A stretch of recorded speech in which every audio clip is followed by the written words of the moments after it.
বিরোধী দলনেতা হিসেবে তার দেখতে পাওয়া উচিত কতটা ক্ষতি হয়েছে, কি ক্ষতি হয়েছে, কিন্তু তিনি দেখতে পারছেন না। তার কারণ দরজা বন্ধ করে দেওয়া হয়েছে যুব ভারতীর এবং বাইরে তিনি স্লোগান দিচ্ছেন। সত্যি তো রাজ্যের বিরোধী দলনেতা তো দেখতে যেতেই পারেন।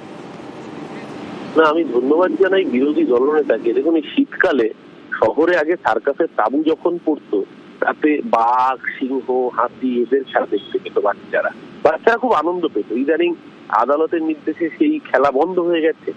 এখন আর বাচ্চারা সেই অনাবিল আনন্দ পায় না। সেই আনন্দের খোরাক শুভেন্দু অধিকারী জোগাড় দিচ্ছেন। উনি নিজে একাই গোটা পার্টিটাকে সার্কাসে পরিণত করেছেন। আরে ওনার যদি প্রতিবাদ জানানোর থাকে, ওনার তো বিধানসভা আছে, এটা তো আলিপুর চিড়িয়াখানা নয় যেখানে গিয়ে দেখতে হবে। যে ঘটনা ঘটেছে সংবাদ মাধ্যমের ক্যামেরা সমস্ত জায়গায় ছিল।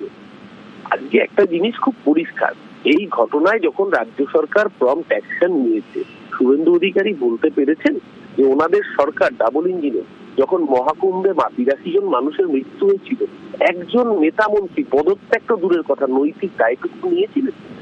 গুজরাট গণহত্যার পরে নরেন্দ্র মোদীকে রাজধর্ম পালন করতে বলেছিলেন দেশের প্রধানমন্ত্রী তখন অটল বিহারী বাজপেয়ী, মুখ্যমন্ত্রীকে বলেছিলেন রাজধর্ম পালন করতে।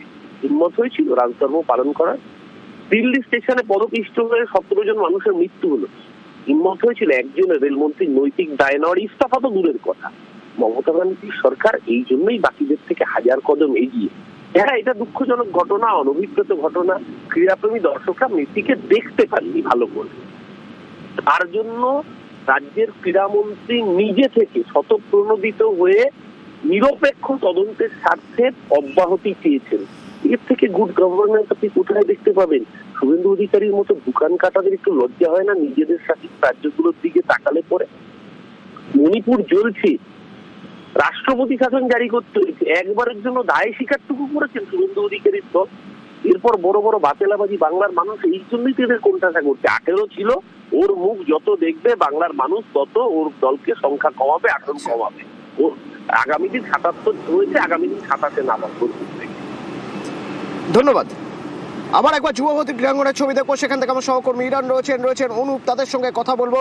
রয়েছে সুস্মিতাও রয়েছেন, অনুপ রয়েছে আমার সঙ্গে।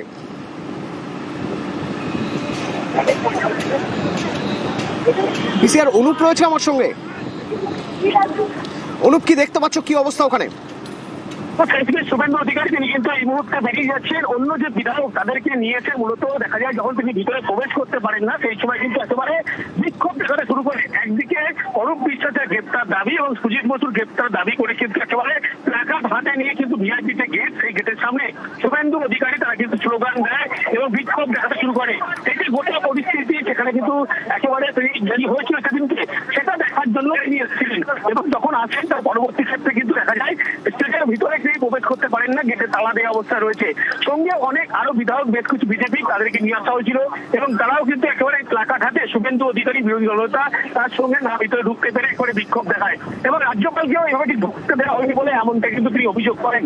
এবং আজকে তিনি দেখা গেল একেবারে সরেজমিনে যেদিন গত শনিবার মেসি ইভেন্টে যে বিশৃঙ্খলা পরিস্থিতি হয়েছিল, সেই কারণে কিন্তু একেবারে কি ঘটনা ঘটেছিল, কত ভাঙচুরের পরিমাণ কিভাবে হয়েছিল, কত টাকা ক্ষয়ক্ষতি, এই সমস্ত বিষয় কিন্তু দেখার জন্য তিনি এসেছিলেন। কিন্তু গেটের ভিআইপি গেট তালা দেওয়ার কারণে তিনি ভিতরে প্রবেশ করতে পারেন না। কিন্তু এই মুহূর্তে শুভেন্দু অধিকারী প্রবেশ না করতে পেরে শেষ বিক্ষোভ দেখায়। তার পরবর্তী ক্ষেত্রে ইতিমধ্যেই স্টেডিয়ামের চত্বর ইতিমধ্যে শুভেন্দু অধিকারী তিনি কিন্তু বাইরে থেকে ঘুরে দেখছেন এবং প্ল্যাকার্ড হাতে নিয়ে বিজেপি যারা বিধায়ক তারা শুভেন্দু অধিকারী তারা ইতিমধ্যেই বিক্ষোভ দেখাচ্ছে। এবং এই মুহূর্তে শুভেন্দু অধিকারী ভিতরে যখন প্রবেশ করে তখন দেখা যায় গেটের বাইরে একেবারে তালা দেওয়া হয়েছে এবং শুভেন্দু অধিকারী এই মুহূর্তে স্টেজের বাইরেই তারা কিন্তু ঘুরে দেখছেন। সঙ্গে বিজেপির আরো বেশ কিছু বিধায়ক তারা রয়েছেন এবং শুভেন্দু অধিকারী তিনি কিন্তু বিক্ষোভ দেখাচ্ছেন এবং ঢুকতে না পেরে রীতিমতো ক্ষোভ প্রকাশ করছেন। এবং দুই মন্ত্রী, একদিকে অরূপ বিশ্বাস, সুজিত বসু, তাদের গ্রেফতারের দাবি করছে। সেই দাবি নিয়েই কিন্তু ইতিমধ্যেই বিক্ষোভ দেখায় স্টেডিয়াম চত্বরে। যখন শুভেন্দু অধিকারী আসে সেই সময় থেকে লক্ষ্য করে যায় ভিতরে প্রবেশগুলো গেট তালা দেওয়া ছিল, সেই কারণে শুভেন্দু অধিকারী ভিতরে কোনোভাবে প্রবেশ করতে পারে না। এরপরে তিনি কিন্তু গোটা ক্ষোভ উপড়ে দেন এবং একেবারে রাজ্যপাল যেদিন এসেছিল একইভাবে কিন্তু তালা দেওয়া ছিল বলে তিনি অভিযোগ করেন এবং আজকে সেই পদ্ধতির একই তালা দেওয়া বলে তিনি সেই অভিযোগ করেন। এবং শুভেন্দু অধিকারী এখনো পর্যন্ত স্টেডিয়ামের ভিতরে চারপাশ সেখানে তিনি ঘুরে দেখছেন, কিন্তু ভিতরে যেখানে ভাঙচুর হয়েছে সেখানে তিনি প্রবেশ করতে পারেননি এবং তালা দেওয়ার কারণে। এখন তো যুবভারতী ক্রীড়াঙ্গনে তো সিটের প্রতিনিধিরাও রয়েছেন। সিটের প্রতি তারা কিন্তু আগে এসেছিল, তারা পরবর্তী ক্ষেত্রে পরিদর্শন করে বেরিয়ে যায় এবং মিটিং করে। মূলত বিধাননগর কমিশনারে তারা মিটিং করে, তার পরবর্তী তারা বেরিয়ে যায়। কিন্তু এই মুহূর্তে সিটের কোন রকম তদন্তকারী আধিকারিক তারা কিন্তু স্টেডিয়াম চত্বর নেই। বর্তমানে শুভেন্দু অধিকারী বিরোধী দলনেতা তিনি রয়েছেন এবং তিনি কিন্তু এখনো পর্যন্ত স্টেডিয়ামের বাইরে বিক্ষোভ দেখাচ্ছেন। তার কারণ যে দুই মন্ত্রীকে গ্রেপ্তারের দাবি এবং তদন্ত যে সিট গঠন করা হয়েছে সেটা নিয়েও কিন্তু তিনি প্রশ্ন তুলছেন। বলা হচ্ছে রাজ্যের ডিজি তিনি দাবি করছে, রাজ্যের ডিজি তাকে সতর্ক সিপি, কিন্তু যারা তদন্ত করছে তারা কিন্তু তার থেকে নিচু লেভেলের অফিসার, এডিজি র্যাঙ্কের অফিসার, এমনটা তারা দাবি করছে। তাহলে হায়ার র্যাঙ্কিং অফিসারের তদন্ত কি করে তারা করবে, এই প্রশ্ন তুলেই তিনি কিন্তু ইতিমধ্যেই স্টেডিয়াম চত্বরে এখনো পর্যন্ত দাঁড়িয়ে থেকে বিক্ষোভ দেখাচ্ছে। যদিও তিনি ভিতরে প্রবেশ করতে পারেননি, তার দেওয়া রয়েছে সেই কারণে, কিন্তু তারপরে দেখা যায় যখন স্টেডিয়ামের গেটে ঢোকার যে মূল গেট ভিভিআইপি গেট আমাদের অবস্থা রয়েছে, সেই সময় তিনি কিন্তু অন্য যে বিজেপি বিধায়ক তাদের সঙ্গে একেবারে বিক্ষোভ দেখাতে শুরু করে এবং দুই মন্ত্রী অরূপ বিশ্বাস এবং সুজিত বসু তাদের গ্রেপ্তারের দাবিতেই কিন্তু এই মুহূর্তে এখনো পর্যন্ত স্টেডিয়াম চত্বরের বাইরে তিনি কিন্তু বিক্ষোভ দেখাচ্ছেন প্লাকার্ড হাতে নিয়ে।